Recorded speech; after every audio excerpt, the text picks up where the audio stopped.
You are listening to the Unsoberly Sober Show. I'm your host, Magnify Maggie. This podcast will turn your perception of going sober upside down. We're going to be working from the inside out to get you that dream life. So make sure you stick around for the end of the episode where I'm going to walk you through our weekly positive pursuit exercise to begin rewiring that beautiful mind, baby. What is up, my free and powerful friend? How are you? I hope you have been really living into that free identity, not leaning or needing anything outside of you to feel good. You are free. You are powerful. So I hope you've been really leaning into that as well. As you have been taking me up on last week's activity, diving into your character traits and understanding that they don't have to be deemed as bad, they don't have to be deemed as good, but maybe in your exploration of these character traits, you've been able to kind of connect the dots between the results that they are bringing you and the reason why you think you're doing them. So remember, sometimes those positive things that we're leaning into actually don't bring us positive results like we thought, and vice versa. Those things that we think are really negative about us often serve a purpose, and they're very protective. They're adaptations. This week, we are going to be taking an even deeper look at these character traits under the lens of parts work. So this is a kind of a concept and section within psychology by Richard Schwartz, and my fave, my idol, Dr. Gabor Maté, also brings in parts work and internal family systems into compassionate inquiry in a way that has really helped me understand how to look at me, the parts of my personality, with compassion instead of judgment. There is a really strong common denominator amongst people who struggle on the alcohol use disorder spectrum, being that especially at the more extreme end of AUD, stages 3 and 4, we are extremely judgmental of ourselves, and we hold ourselves to very high standards. So we could be getting 99.9% of things right and perfect, so to say, quote unquote, every day, but our personality, and there's a part of us that is conditioned to hyper-focus and be hyper-vigilant to notice that 0.01% that we might have failed or fallen short. And that's where our emotions go to. That's where our energy goes to because of something that we learned in our childhood. These are the parts of us. And I think that, understanding parts work has helped me look at my drinking behavior with compassion and look at myself with compassion. And I think that the most improvement and growth with drinking behavior, binge drinking, or, alcohol use disorder, whatever it looks like for you, the most growth and the most improvement happens when we can look at it with compassion rather than judgment. Because with compassion means that we can be gentle and give ourselves the emotional validation that we need. That usually is what we're seeking from the outside because we're so harshly judging ourselves. We are such harsh judgmenters of our own character and of our own results that we then look for that validation on the outside. But when we can set that judgment aside and look at something objectively and then say, okay, what did this do for me? Then we're able to free ourselves from that negative behavior, from that negative trait, or just that negative perception that drives the negative behavior. So, I really had a breakthrough during several of the Gabor Maté seminars where he's talking about parts work and IFS with Richard Schwartz. Parts, again, just like character traits, parts are the personality adaptations that occur in abnormal circumstances. So here's one that's actually coming to light rather rapidly in our society right now. As a child, If you are in an environment that is very high stress, high chaos, lots of things going on and your mind doesn't know where to tune into, or every time you tune into something, it's very painful or very negative, then maybe as a child, because you cannot run away and you cannot fight back, your mind will learn to tune out. Your mind will just learn to go somewhere else. So if you deal with a lot of stress, a part of you may adapt to protect you by tuning out, which is the new connection with ADHD and alcohol use disorder. That's really coming to light, that a lot of people that struggle with alcohol use disorder are actually prone to try to tune out from what's going on in their current environment because they haven't learned how to be comfortable in it, how to have their emotions validated in that experience. Their environment was chaos. So now anytime there's something that feels slightly chaotic, their brain automatically tunes out. They're seeing this really strong correlation between folks that have ADHD and folks that numb and cope with alcohol. Because here's the thing, if as a child you are learning to tune out every time something feels chaotic, that's going to serve you for a little while. And that's going to maybe get you through childhood. But as an adolescent, as an adult, your ability to tune out, you're going to need to continue to do that. And what is something outside of you that helps you tune out in a magnificent way? That's alcohol. And I don't say magnificent like, hey, you should try it, but I mean, it works, right? It helps you really tune out. And so people start to use these tools when they're just unaware of these parts that form. So that part for somebody with ADHD, that part to tune out, it's not a pathological, psychological disease or we could say it's a diagnosis, but it's not something that you're going to have to struggle with forever unless you identify with that forever. If you were to say, okay, my mind is consistently tuning out and that was my tool, and then I started to use alcohol, then that awareness could then be your autonomy to say, hey, I'm going to start practicing understanding when I tune out. What are the triggers that cause me to tune out? If I'm stressed, if I perceive a challenge, if I believe I'm going to fail, and all of those things can be altered within your mind, right? So that's an example of how, you might adapt in a chaotic environment to tune everything out. And then eventually just tuning out doesn't do the job anymore. So alcohol becomes a very potent coping mechanism. And when we can look at it like that, doesn't that make it feel like, okay, the drinking is just a symptom, right? It's not the disease. It's the tool. It's the coping mechanism you've used because, unfortunately, you are raised in an abnormal environment where you are not getting the peace, the emotional validation. You were not seen for what you needed. So you just tuned out. That's one aspect. I talked last episode about being shy. I always thought that was my innate temperament. I thought I was just born that way. But what I did, I learned in childhood.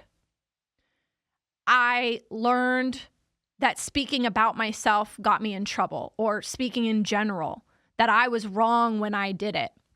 I had to fly under the radar. That was how I emotionally coped. And then again, to bring back last episode, alcohol started to seem like a really great tool to use in order to move past my shyness. If somebody is always shy, they're probably disconnected from the world and yearning for that connection, right? Like all I wanted, I didn't know how to be social, but all I wanted was to be social. And then I found this tool for drinking. And now I can look back and say, that actually made a lot of sense in my young mind. And I know it doesn't seem right to say drinking was the right path. I know that doesn't seem positive, but actually it was pretty clever. It was pretty smart. And that's what, Gabor Maté would reinforce in people that were very judgmental about their drinking behavior, the shame, the guilt that came along with it. he would ask all of the clients in the seminars and all of the people that came up to talk to him, he would ask them, well, what did that drinking do for you? Well, it gave me a sense of confidence. It gave me a sense of I can be fun. I can be authentic. I can talk about things. And then after I shelved alcohol, I saw, okay, that is a capability of mine. Alcohol was a tool that showed me that that's a capability. I can do it on my own now. I'm an adult and I can learn that. But that part of me formed as an adaptation.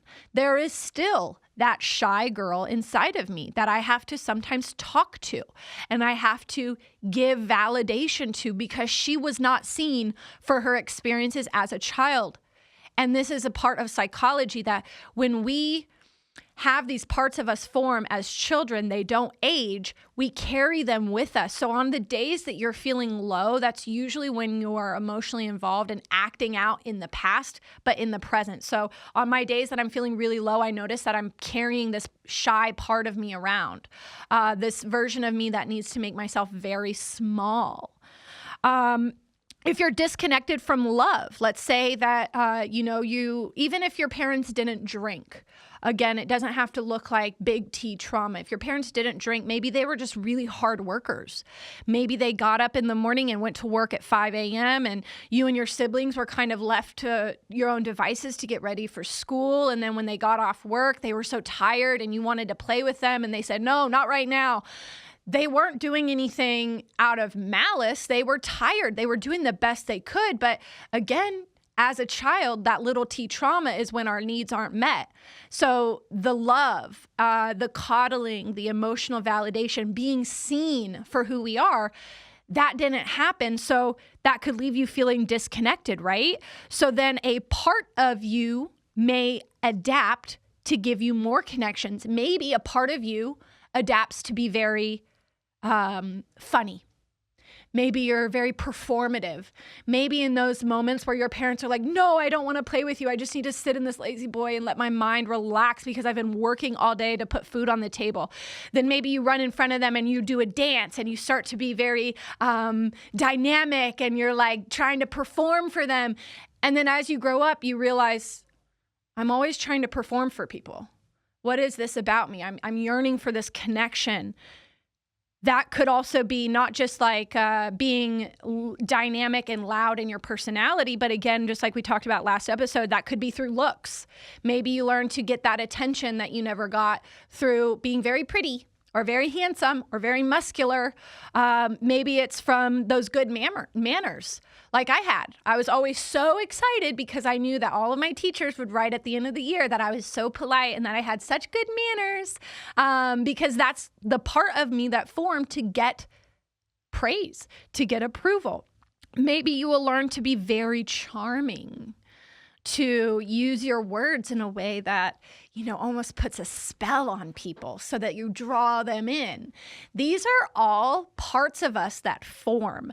And it's, again, just like last episode, looking at where the voids were in our childhood, and then what did I cleverly, subconsciously come up with to fix that problem, to adapt to that environment.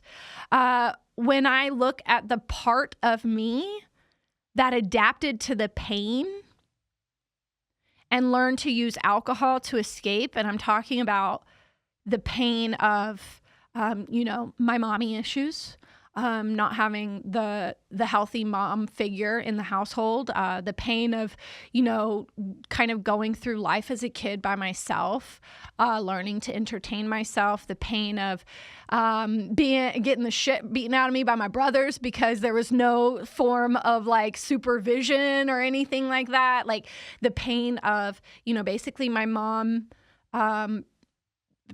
passing away mentally, but physically being around. The pain of losing my brother, all of these things that, especially if you've grown up in a house with dysfunction, these things are painful, but we start to normalize them and not understand that there's actually abnormal things going on, that it's very painful. We just become numb to the pain. And we start to use things to distract ourselves. We start to use things to escape from it and soothe and even numb it even more. And when I look at the part of myself that adapted to that pain and learned to use alcohol to escape, I say it again, I see a very clever girl. I used to hate myself for that decision. I used to say, why on earth, when I hated what alcohol did to my mom, why on earth did I start to use it? And why on earth, after the first sip of alcohol and the taste and the feeling of the warm buzz, did I say, gosh, no wonder my mom's an alcoholic? Like, why was that a thing? I used to get so upset with myself about that. But now I see a very clever girl. Now that I understand childhood development, childhood psychology, and parts work, I see a little girl that couldn't run away. She couldn't run away from home. She couldn't escape. She couldn't fight back. In fact, every time she fought back, she was belittled more. She created more of a catastrophic event in the household. There wasn't a culture of open communication, meaning we didn't talk about the things that were wrong. We didn't talk openly about my mom's issues. We didn't talk openly about the sibling abuse that was going on. We didn't talk openly about how at school people were talking about the Pilcher kids and their rough home life. Like none of that. It was just all like the elephant in the room. No open line of communication. So I drank because I was protecting myself from the pain of all of that environment. I was using alcohol as an escape. If you could think, because again, I said I normalize these things. Sometimes it's hard for me to even imagine like the pain I was going through. Our mind kind of erases it as a protective device. But if you could think about an 8-year-old, maybe you have a niece or nephew or a child or, a young kid you could see in the store. Just imagine this for a moment. Imagine how they would feel going home and having to take care of their mom or their dad and not knowing what they're going to eat that night and not knowing what they're going to wear the next day and not even being able to talk about it. And I see little kids in the store all the time, and I wonder, sometimes I can see like the sadness in their eyes of like something isn't right. If you could imagine a child going through those circumstances, then a lot of times you can see that's what I was going through. And you might have normalized it for yourself or forgotten the emotional experience because it was just so painful. You can see that that pain would need an outlet, that it's a perfectly normal response for a human being to look for a tool to help them when they are hurting. And it's not the alcohol that was the problem. It was the hurting. It was the pain. So how do you heal that pain as an adult? Gabor Maté says, ask not why the addiction, but why the pain. Heal the pain, heal the addiction. So why was I in pain? Because I had to carry all of those experiences with me by myself. And nobody ever said, Maggie, I know what you're going through is really hard at home. Maggie, I know what I'm putting, my mom never came to me and said, I know what I'm doing is really hurting you. And I just want you to know that I love you. None of that was ever validated or communicated. So doesn't it make sense that somebody in that much pain would then seek something to soothe them? And that idea gives me so much compassion for myself. I say, well, you know what? It was pretty smart then. Why was it smart? I want to give you, maybe I should have done this at the beginning of the episode. I want to give you a little trigger warning. We're going to talk about my brother for a second. You guys know a little bit of the history here.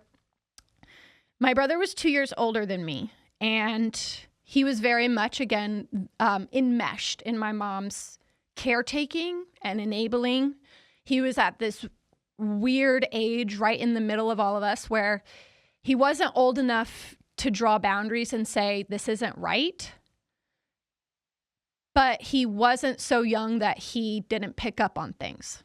My oldest brother was like, kind of, I can draw boundaries. I don't need to be home all the time. I can leave. I can go hang out with my friends. So he was able to escape, right? I was so young that I think I was protected by Eric kind of enmeshing himself in my mom's life to where I could then have the freedom to just go sit in my room and be alone or play with my dolls or run outside or read books and all of these things. So Eric was so entangled in the parental role, his parts developed in a sense of over-responsibility. He had to take on a lot of responsibility for my mom, and he felt a lot of responsibility. And his parts never found an outlet. He never found something that he could escape with. He never found something that helped him cope. He was going to therapy. He was on medication. He was doing all of the traditional sense of things, right? But the angle was not working. The sense of responsibility was too strong. And when I was 12 and he was 14, he took his life. And it was only about 6 months after that that I started to drink. It was everything that I had experienced up to that point. And then the passing of Eric was that tipping point for me to really look for that emotional soothing. And I say my drinking was clever because had I not found something to allow me to cry it out, have the courage to talk about my mom's drinking or Eric's death with other people, had I not had that, even if it was quote unquote unhealthy, had I not had that, I don't know where I would be.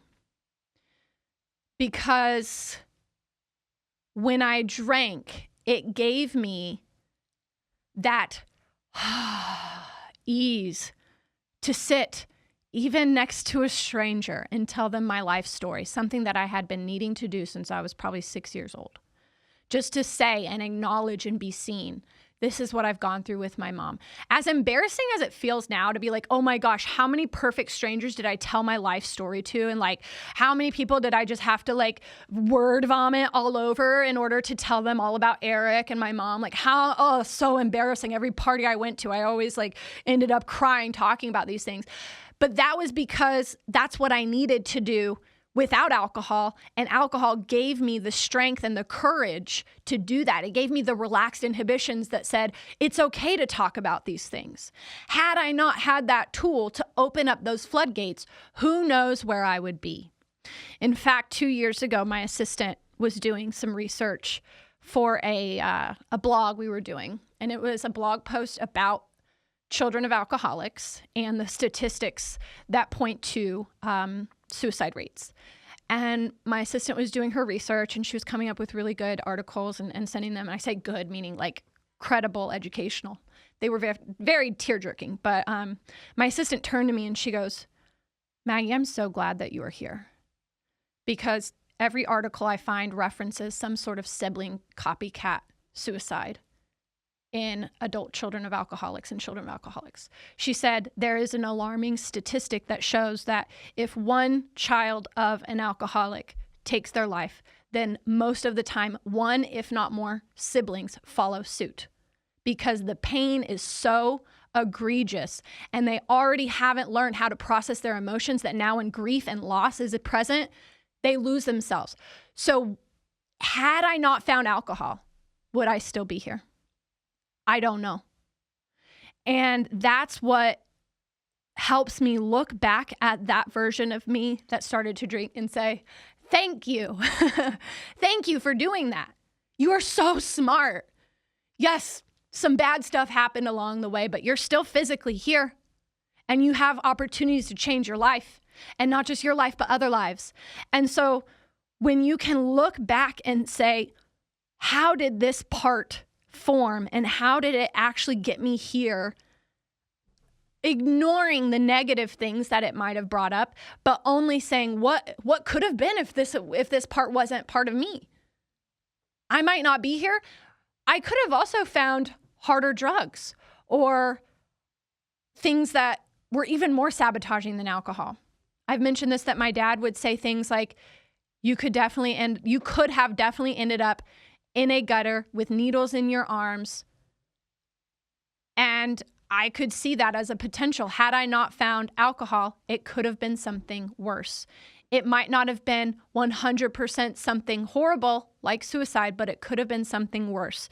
Additionally, Gabor Maté really brings this to light in a very educational format that, it might not have been something like suicide, but when we don't have the room or the courage or the functionality to express our emotions, that suppressed emotion, that suppressed energy often manifests as autoimmune diseases or even something more serious like cancer. A lot of his patients, he's a medical doctor, a physician, turned basically trauma-informed educator and mentor. He says, okay, well, a lot of my patients that were coming for me for things like fibromyalgia, multiple sclerosis, even cancer, stage 4, everybody was looking at them medically, genetically, a lot of times without being able to come up with a reason. Doctors couldn't tell them why they were getting this autoimmune disease, why they were experiencing this, or why their body was growing tumors so rapidly. And through probing and more of a psychological angle, Dr. Gabor Maté was able to see, okay, these people that all struggle with autoimmune diseases or even these inexplicable types of cancer, they all struggle with trauma. They all struggle with whether it's big T trauma or that little t trauma of neglect. Somewhere in childhood, they experienced something where they became disconnected from themselves and they emotionally suppress things. And as we suppress negative emotions, remember that sets up a negative vibration. Our cells will be at a state of dis-ease. When your body is not at ease, you are at dis-ease. And when you're consistently, think years and years, decades and decades, when you are consistently in a state of dis-ease, stress, worry, fear, anxiety, your body will manifest ailments consistent with those vibrations, with that state of dis-ease. And what Dr. Gabor Maté, really illustrates is that as he's worked with these autoimmune deficiency patients, even as he's worked with people in basically hospice care, help them literally bounce back because they were able to emotionally process their suppressed emotions. They were able to move their body into a state of ease, and their body magnificently healed. This is what can happen with addiction, aka alcohol use disorder as well. If you see it as a disease, know that you don't have to, that there is a part of you that has somehow disconnected from the ability to feel your emotions and it is suppressing them. There's probably several parts of you that are really the child version of you walking around in your adult body, taking over with fear, self-doubt, worry. What will people think about me? Oh, I don't know how to feel this pain and be okay with this pain or this grief or this loss. There's these parts of you that are forming or that have formed that are never going to age. And so you have to learn how to recognize them and talk to them so that you can keep your body in a state of ease and you don't look for things outside of you to put you at ease. These parts of you can be trusted and can be communicated with firmly.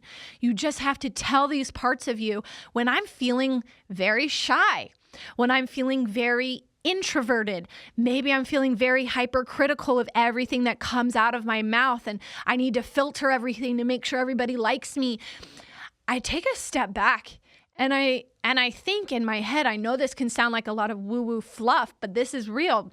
I think in my head, I see myself sitting on my childhood bed with childhood self Maggie, and I'm holding her hand and I'm telling her what I needed to hear when that part of me formed as a kid. It's okay if people don't like you, Maggie. It's not your responsibility to make everybody like you. If somebody doesn't like you, that doesn't have to affect you. And this is the conversation that I have with myself. And because I have this major fear of being stupid, because I was always called stupid, well, then I see myself with that little version of me and saying, Maggie, you know that you're not stupid. You're actually very clever. You're very intelligent, and you always say the right things, and you always do the right things. And so don't worry. If you do the right thing and somebody's mad about it, then that's on them. And I have these calming conversations. I think a lot of people could listen to this and say, oh, that wouldn't work. That's so flowy, woo-woo kind of thing. But this is the stuff that actually works. It's not going out and getting another prescription. It's not going to a therapist and just talking about the past until you're so upset and they send you on your way and you're like, gosh, now I need a drink. It's not about going to AA and thinking and talking about alcohol over and over again until you're relating everything to alcohol. It's about going inward and talking to the pieces and the parts of you that are screaming for attention and compassion, but you instead keep judging them and shitting on them and saying, I hate that I'm like this and this is so bad. Well, what if you had compassion, the thing that part of you needs?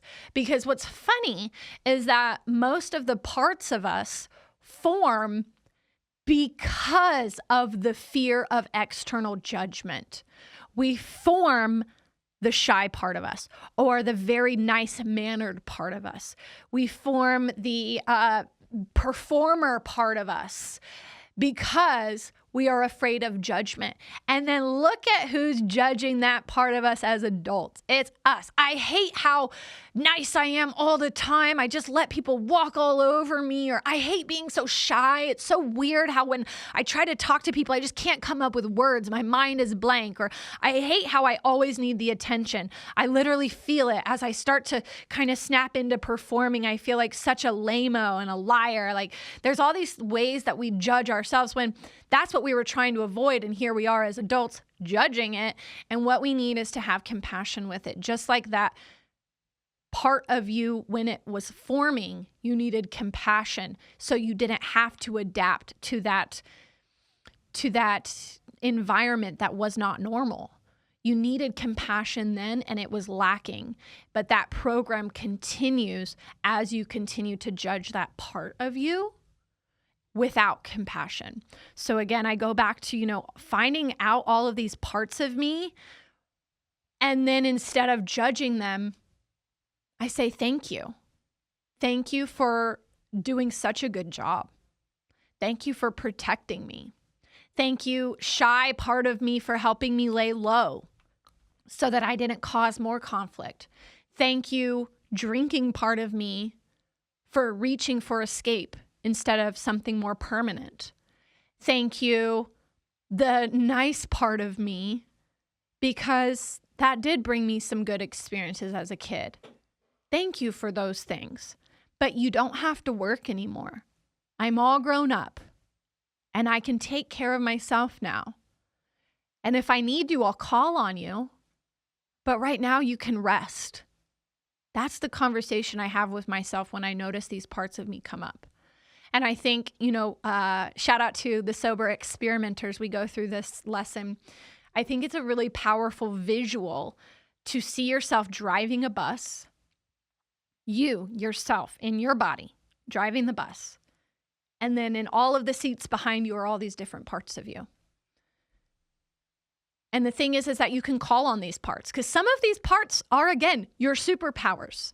My ability to be nice. If I'm dealing with somebody who's difficult, I'm like driving the bus and I'm like, all right, nice Maggie, get on up here. Come on, lay it on them, sugarcoat everything. And I'm like, okay, so I can use that part of me. And then I can ask her to go sit down.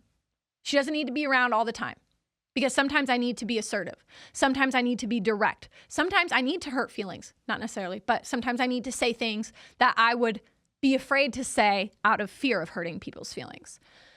Sometimes I need to speak my boundaries. Sometimes anger is necessary. If somebody's crossing your boundary and they keep doing it, anger is necessary. So sometimes then I have to call up the angry part of me. Come on, Maggie. Come on. Come help me drive the bus. Okay, now that your job is done, go sit down. Know that these aspects of your personality can be called upon at any time, but they can also be relaxed at any time. And that's the conversation when I tell the shy part of me to come up and have a seat because we're about to go maybe rub elbows with really important people. And I don't want to be that person that's always like, hey, you got to listen to my pitch. Hey, you got to listen to my life story. Maybe I do need the more composed, observant, shy version of me showing up to this. Then I'll say, okay, come here. And then she'll come up, she'll sit, and then we'll drive together. And then I say, okay, thank you. You've always done really well for me when I need you. But right now, your job is done and you can go rest. And that's how I know I'm always driving the bus, but I can recruit different aspects of my personality, different parts of me to help me through my daily experiences. But what it's taught me is that I can use these parts of me to be more authentic versus what I was doing with these parts in all of my life leading up to my awareness in sobriety. I was using these parts to be attached to people, to maintain that external validation, to maintain the positive attention. Now I see these parts as how I can be authentically me to get myself propelled forward in my life towards my authentic goals. And it's just about knowing that I'm driving the bus and that I am in control. The more you think you are out of control, the less power you believe you have, the more these parts of you will all just be coming to the front of the bus and fighting to drive, and you will feel powerless. But when you know that you can drive the bus and you can call on them individually or maybe even as a group, all right, parts, round up. Come help me out with this thing. And then I'm going to sit you back in your seats. Go to the back of the bus now. We're done. When you start to realize that you can do this and you can call on these parts of you, guess how confident you get. Guess how your fear of uncertainty transforms into excitement for figuring shit out, excitement for the future. And this also helps you take your mind off of the past, the pains of the past, because again, you stop judging yourself for your past and you start to say, wow, that was pretty smart that I was able to form that part of me to, fill this function. They call it functionality. What's the functionality of that part? What's it doing? I was really pretty smart in being able to do that. Oh, that really actually helped me in a lot of ways. Maybe not in all the ways, and I can see where it didn't help in this kind of environment. In that kind of environment, that's when I'm going to tell that part of me to go sit at the back of the bus. The more you have this confidence that you are driving the bus, the better life feels and the less attractive alcohol becomes. And in the grand scheme of things, again, it's not sobriety, alcohol freedom, curing your addiction, however you want to look at it. It's not about sitting around all day telling yourself not to drink. It's about figuring out how to, even go back. It's figuring out who you are and then how to be your most authentic self in your life.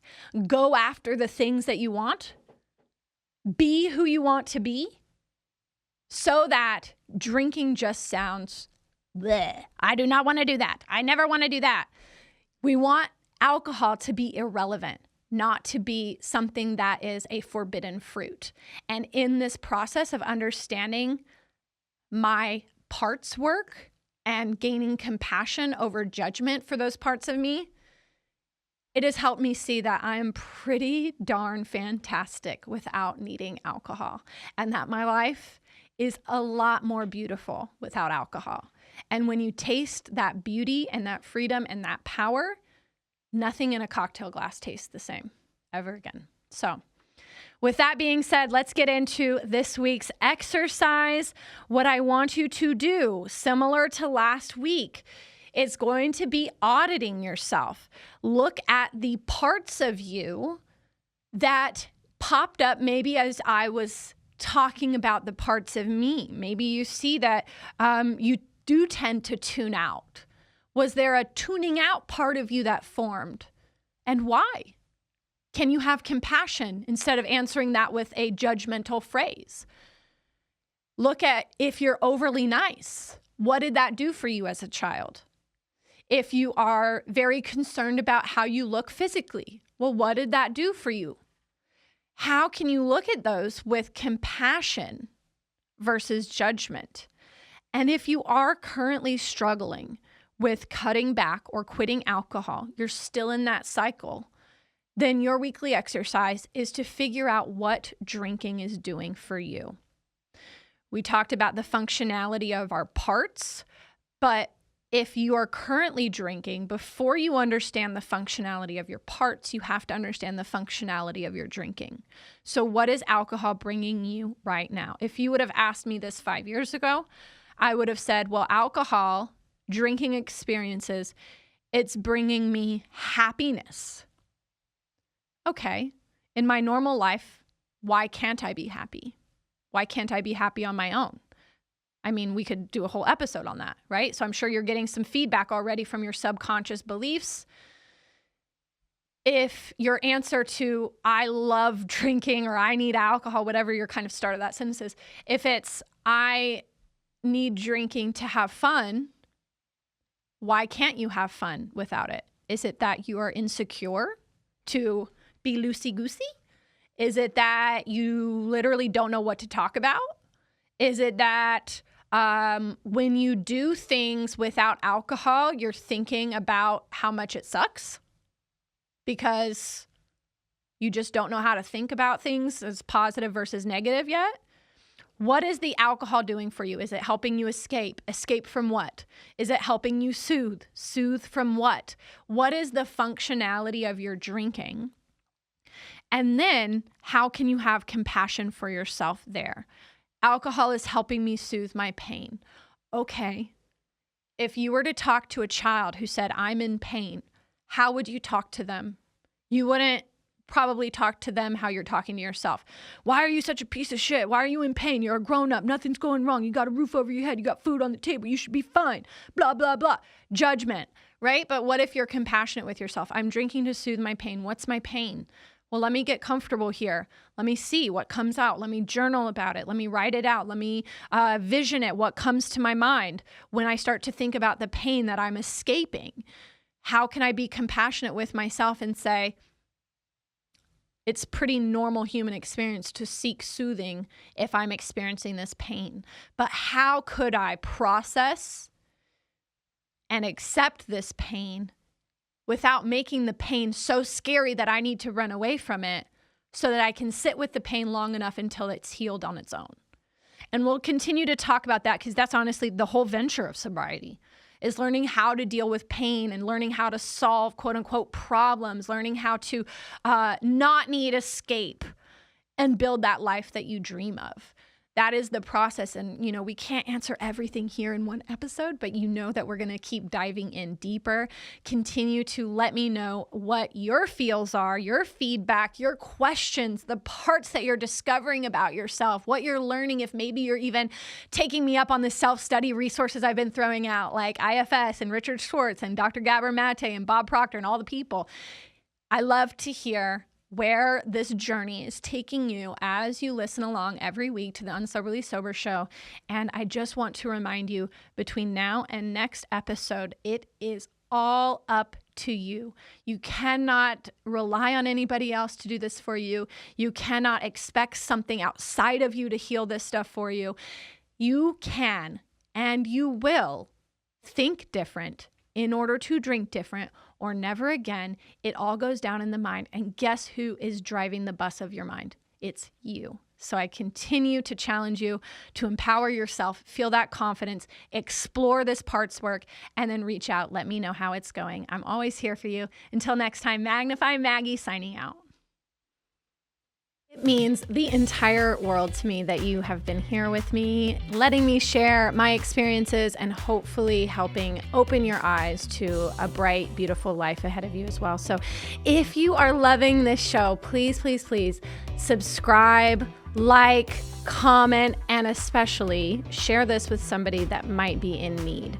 Please help get the word out. Word of mouth is so important. And I know that you're somebody special who can help me in this mission for thinking differently in order to drink differently or never again Make sure you reach out if you have any questions you want discussed on the podcast. I'm here for it. So I'll talk to you soon. Signing out, Magnify Maggie.